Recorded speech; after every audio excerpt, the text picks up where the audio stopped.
जी जाई बाजारी लड़ाई करी सुनली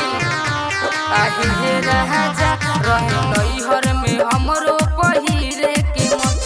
जी जाई बाजारी लड़ाई करी बन ना होके कंट्रोल राजा बात मानी मोर कहीं कुछ कहे लागे नी डांटे किशोरिया पंचशील ले अइहा कलमुआ पहिरे में निकला गे किशोरिया पंचशील ले अइहा कलमुआ पहिरे में निकला गे भुलाई मत लेके आए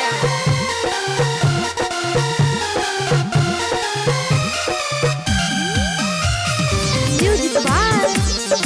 आदित्य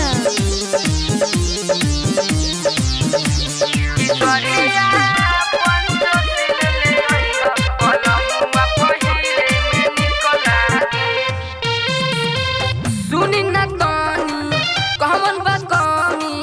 पूरा क दीही फरमाइश ख्वाइश हमारा दिल के बुझी तनी हमारा फील के समझनी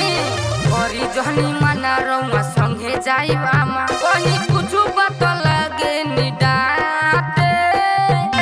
किशोरिया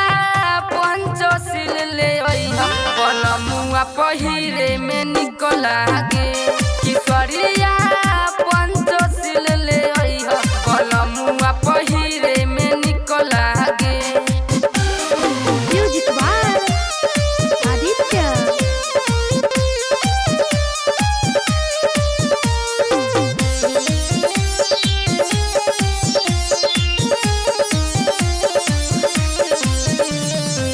बिनु विकास सुनी ना बात दिलवा में लागल बलसा ए राजा जी पुराइए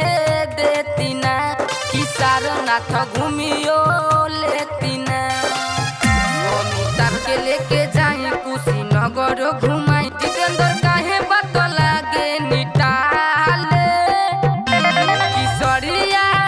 पंचशील ले अइहा कलमुआ पहिरे में निकला